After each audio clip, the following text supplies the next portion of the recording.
What's up, y'all? What up? What up? What up? What up? What up? What up? How y'all feeling out there? Can y'all hear me? Put a one in the chat if y'all can hear me. Put a one in the chat if y'all can hear me.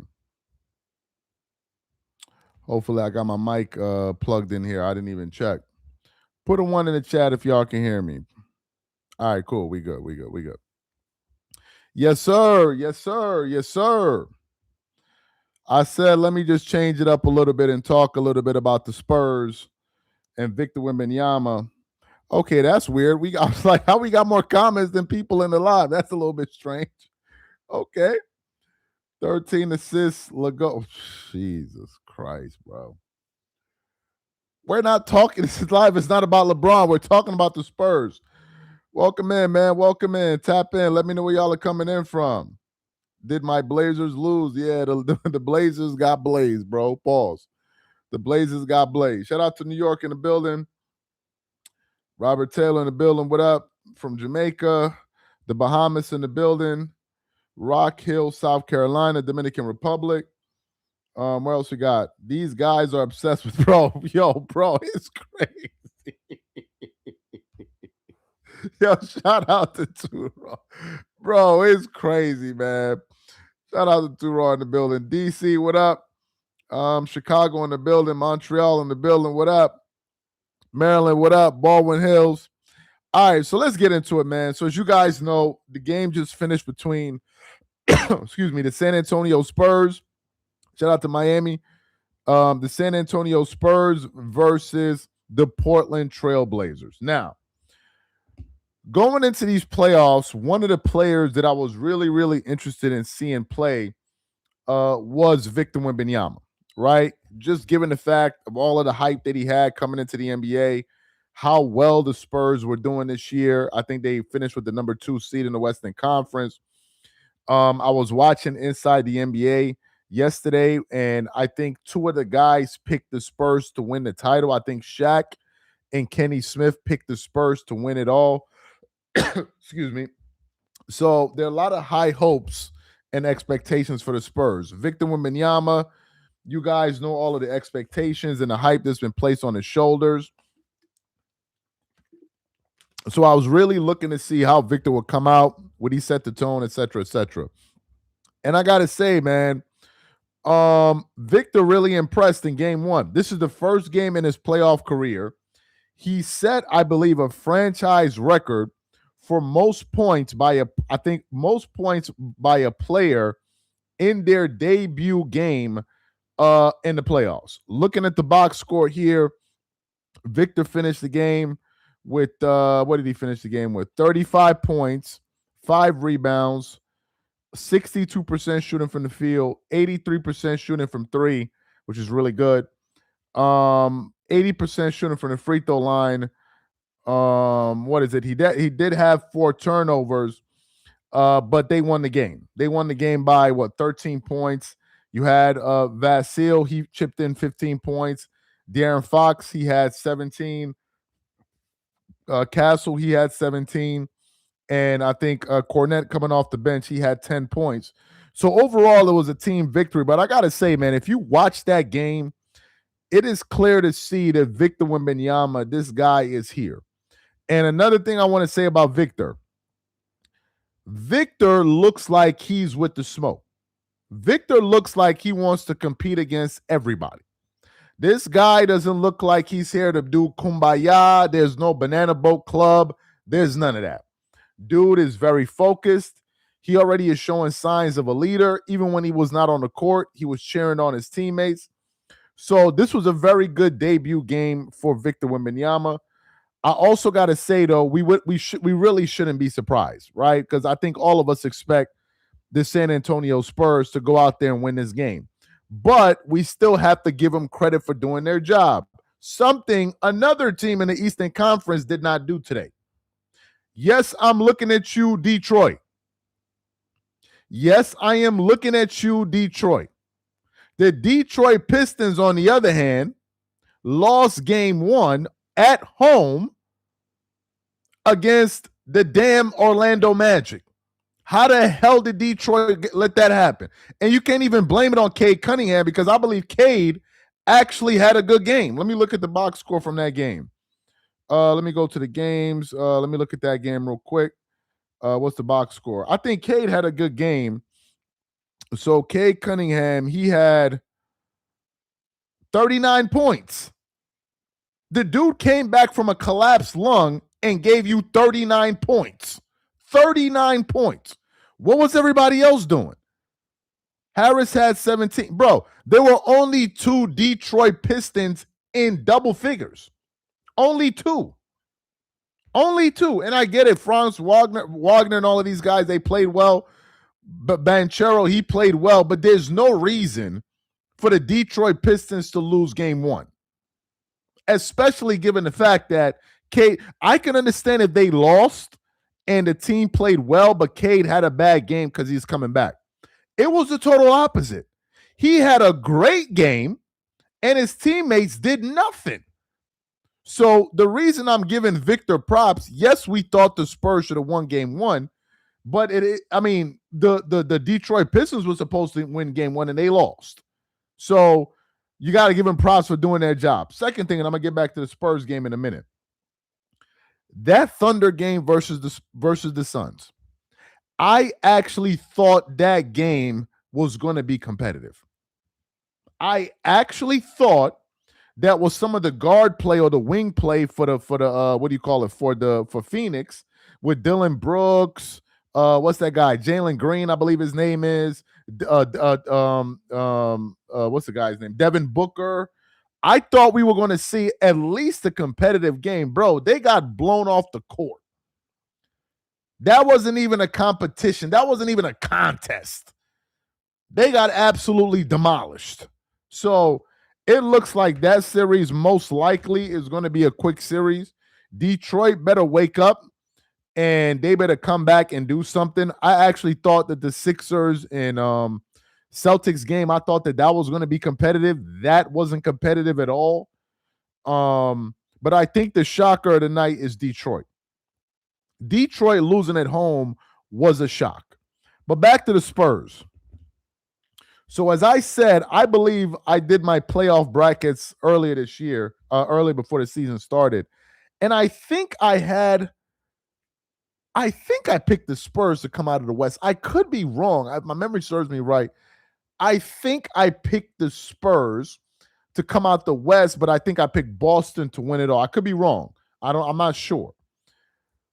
Guys, there's a lot that can happen in these playoffs. If Victor wins the championship, it will usher in a new era for the NBA. If he wins the championship, Turo, I think I did pick the Spurs. I picked the Spurs and OKC in the Western Conference Finals, but I think I picked the Spurs, and I think I don't remember who I picked to win the game, the finals, but I know I had the Spurs there, and I know I had Boston. But anyway, if Victor and these guys would have won a championship, I think it would be a good thing for the league, man. And for a lot of you guys that are tired of LeBron, bro, you should be rooting for one of these guys. Because I think if the Spurs win, for example, I think the NBA will definitely promote Victor a lot more. We already know they're not gonna promote SGA the way that they promote LeBron. They're just not gonna do it. They're not gonna do it for as well as he plays, and they're not gonna do it. So SGA is not gonna be promoted as the face of the league. He's just not.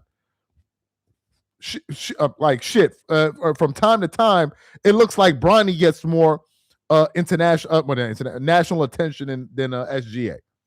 But I think if the Spurs win, I think Victor will be that dude. Somebody said Luka, bro. Now, if the Spurs win, it's a wrap. Luka Doncic is not being promoted as the face of the NBA over Victor Wembanyama. It's just not happening. It's just not going to happen. Or they can promote him, but he will not be the face. The next face of the NBA got to win a title.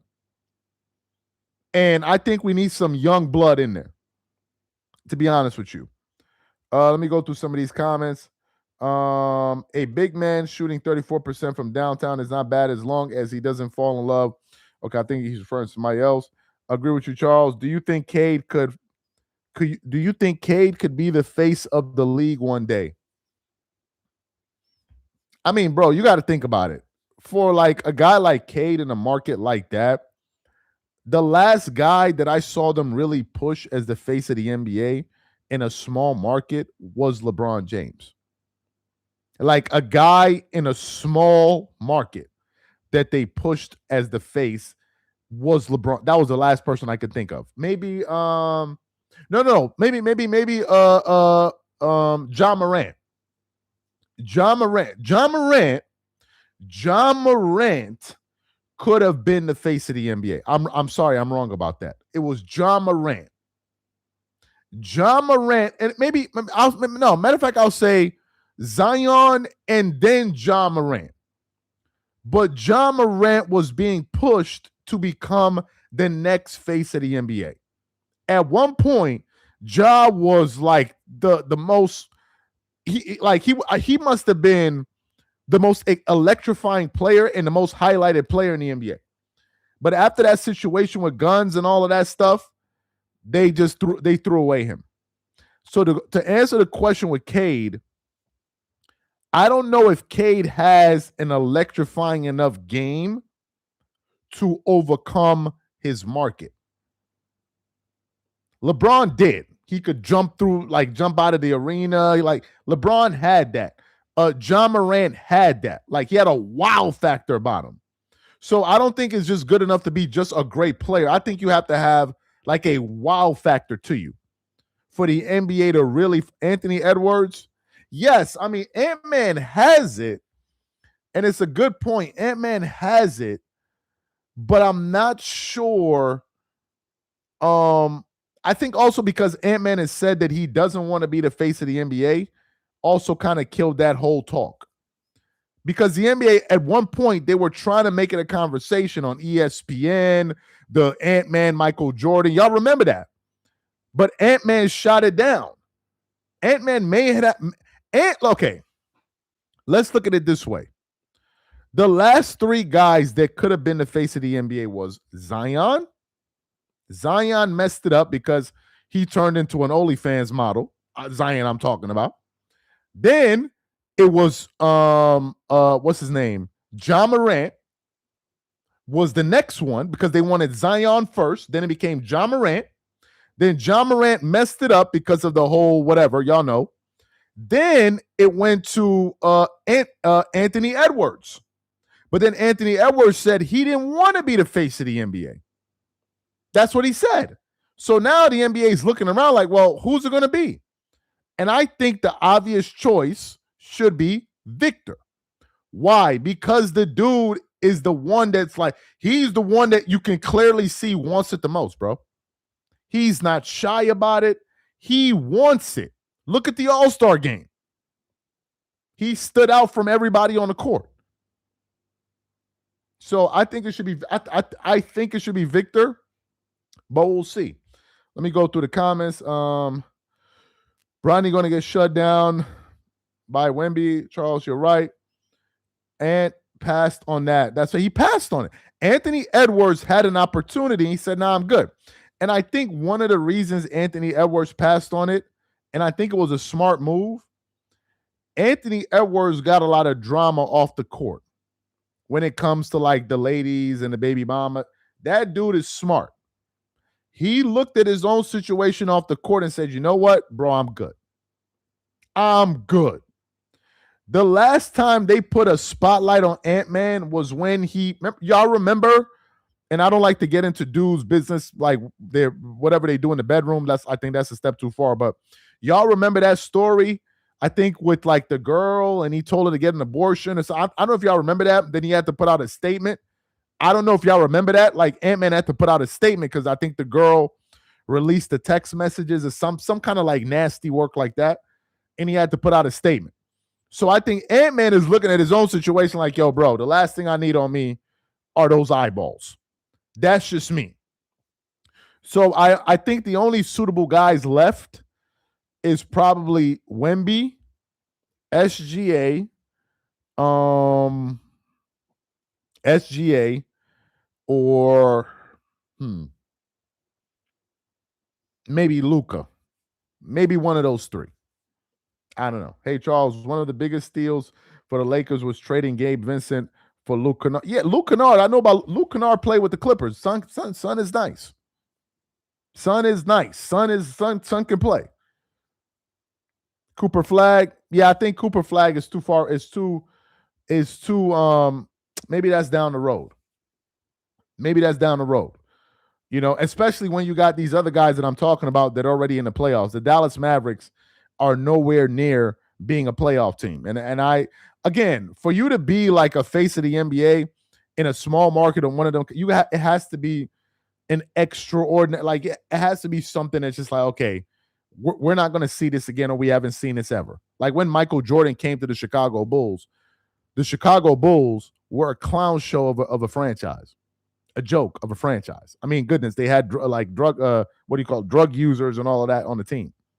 So Michael Jordan is unique because prior to that, Chicago, I mean, yeah, it's a sports town for their baseball and some other things, but they certainly were not a sports town in terms of basketball. Michael Jordan put Chicago on the map in terms of as a basketball destination. It was him. They were nothing before that. Like the Bulls were nothing before that. The Bulls didn't win before Jordan, and they haven't won since Jordan. And it's not like Jordan went there and won one or two championships. No, it wasn't like Kawhi Leonard with the Raptors. No, it was a guy that went to a franchise that was one of the worst franchises in sports, not just the NBA in sports, and win 6 championships. Like, come on. So that's a very different thing. That's a very different thing. And that's who are we going to see unless maybe SGA runs off 5 more championships. I don't think we're going to see that again. Or at least not for a long time. I can see Scotty Barnes getting more favorable unless a star that we don't know of right now goes to New York. I would say that too. If a big name star goes to New York, then yeah. For example, if Victor Wembanyama was a Knick, he would have been the face of the NBA a long time, maybe like a year ago. If Victor went to the Knicks, he would have been the face of the NBA already if he played for the Knicks. It's just that he plays in San Antonio, so it's going to take him a little bit of time. But this was a very good game, man. I got to say, it was a very good game. And if we're looking ahead tomorrow, because I'm not going to be on here much longer, but if we're looking ahead tomorrow, so the games we got to – matter of fact, let me do some predictions for tomorrow. I'm going to do some predictions. So we got Celtics hold on. Sorry. We got Cavs Raptors. I got Cavs winning game 2. Knicks Hawks. I got Knicks winning game 2. Nuggets Wolves. I'm going to go for the upset, and I'm going to go for the Wolves to win game 2 on the road. Then, that's my upset. And then for Tuesday's game, I got Boston beating the Sixers. I got the Spurs beating the Trailblazers. I got the Rockets beating the Lakers. And that's how we're going to rock out for the next two nights of NBA action. Hawks will take a game in New York. Yeah, I don't think so. I think New York is going to beat them like a drum. That's my take on it. I think New York is going to beat the Hawks like a drum. Charles, what do you think about Jason Tatum and Jaylen Brown? I know they're in their mid-20s. Couldn't they be the face of the NBA? Nah. The NBA, it's like they got together and said, you know what? They looked at the Celtics and said, you know what? We're going to pour some sand in their cereal or something. They just decided they were going to mess with that team. They're the only team I've heard this thing about who's option number 1, option number 2. They created this whole mess with Boston. For whatever reason, they didn't they wanted that to be the storyline, which was Jaylen Brown versus Jason. I don't know why. So no, I don't think the face of the NBA will be on the Boston Celtics. I don't think so. I think Giannis might be gone from the Bucks. Y'all want my honest opinion about Giannis? I think the last video about Giannis I told y'all. Giannis needs to sit down and shut the F up, bro. That's my honest. The last video we did on Giannis, I said Giannis needs to sit down and shut the F up, bro. Giannis is morphing into an incredible cornball, an incredible, spectacular corn pop. Giannis, on the one hand, I don't know if I want to be here. I don't know if my future is here. I don't know if this is here. Then we went through the whole free agency, this thing, tournament thing, whatever, hoopla. Then at the end of it, he put out that corny ass freaking line. What is it? The great ones don't chase. They are. I'm like, what is this, bro? Like, somebody take this dude phone from him. Like, who told this dude he was cooking with that one, right? Then after that, Giannis, we hear, Giannis is not the wants to play. Does he want to play? Then we hear another video. I like Miami. I mean, Miami looks really good. I mean, bro, I don't care what Giannis has to say. I don't care about a single word Giannis has to say. Wake me up when they trade him. Wake me up when they trade him. Giannis knows good damn well the Milwaukee Bucks are going nowhere. You know that already. And you've made it clear you hate losing. So, my boy, if you're tired of losing, pack your bags and leave. If you don't want to leave, then don't say nothing. That's my only thing. If you don't want to leave, then be quiet. Nothing is going to change in Milwaukee. They're not going to turn around tomorrow and be a championship contending team. They're not. So, given the fact that that's the reality, it's either you leave or you don't. But if you're not going to leave, shut up. That's my take on it. That's my take on Giannis. I thought Giannis should have gone to the Knicks by now. He doesn't want to go. He wants to stay in Milwaukee and see if it works. Good for him. Just shut up then. That's my only take on Giannis. All of the back and forth, I don't care, bro. That's my take. Giannis is on some other stuff, bro. I don't care what Giannis has to say. Wake me up when he makes a decision. Unless they trade him. Giannis is hitting the middle age in the NBA years. Cut him some slack. Did you see me talk about Giannis? They asked me a question about Giannis. I didn't bring up Giannis. I'm cutting him some slack. I'm not gonna say nothing about him again. Matter of fact, I'm done with it. I'm not gonna talk about Giannis until he gets traded. Wemby passes the eye test by the largest mark. Yeah, he does, bro. Son wants it. Pistons suck ass, man. Well, we'll have to see if they can answer in game 2. Wake me up when LeBron becomes the final MVP this year. But anyway, guys, appreciate you guys for tuning into the live. I just said I wanted to talk a little bit about the Spurs and show Victor and these guys some love. Just to sprinkle in some variety. Who's my MVP? Victor. I think Victor Wembanyama should be the MVP. That's me. Yes. That's who I'm rolling with. I know some people got SGA. Good for them. You asked me my opinion. Give me Victor. I think Victor Wembanyama should be the MVP. I think he's the most impactful player in the NBA. I don't think there's any other player that has more of an impact on a game than Victor Wembanyama. And I think he's the most unguardable player in basketball. There's no solving that. Bro, did you watch the game?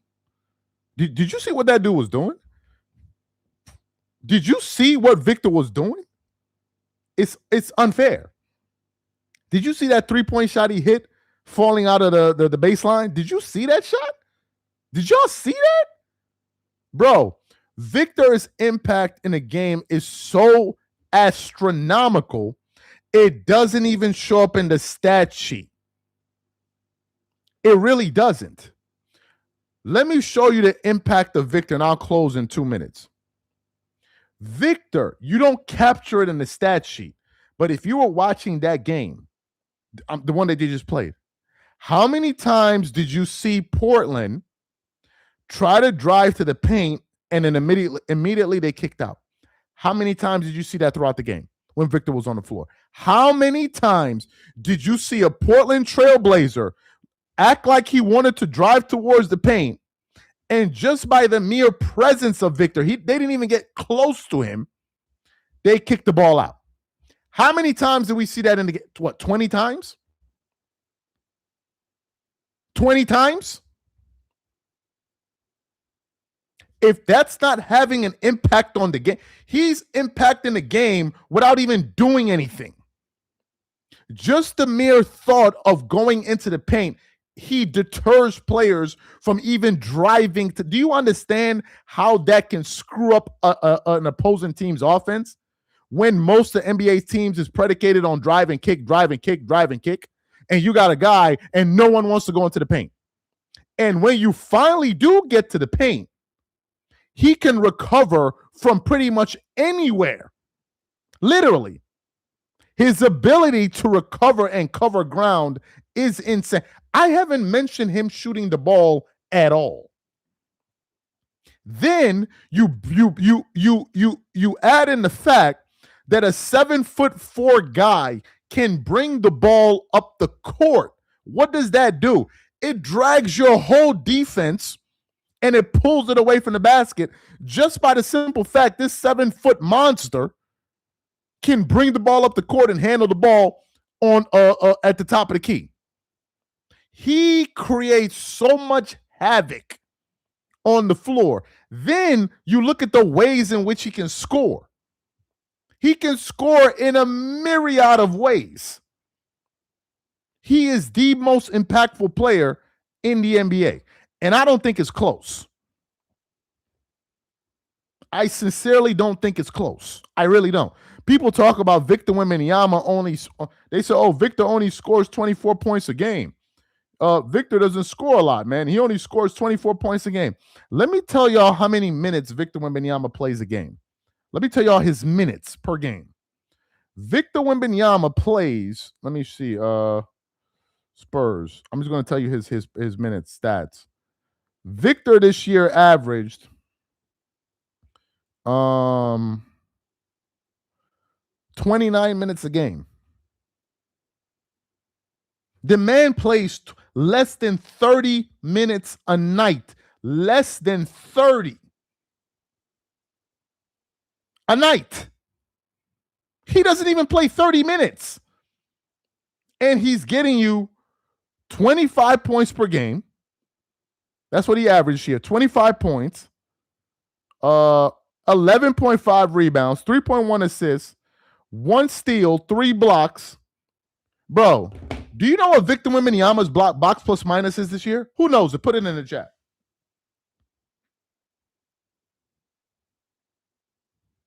If this doesn't tell you the impact of Victor, I don't know what else to tell you. What is Victor Wembanyama's box plus minus on the season? Can somebody tell me in the chat? I think he's the best player by far. His box plus minus on the year is 10.7. 10.7. Last year, it was 2.2. Meaning, his team is winning by an average of 10 points every time he's on the floor. His box plus minus is 10.7. This is unheard of. Like, what are we talking about here? If I look at, let me look at SGA. SGA, what's his box plus minus? Let me see. Stats. Let me see. I know his number got to be high too. Let me see. I'm just trying to pull up his stats. Okay. Oh, damn. SGA is 11.6. Well, damn. That's why they both in the MVP conversation. But SGA is doing that in how many minutes? In what? 3 more minutes a game. So SGA plays more. He plays almost 3 more minutes per game.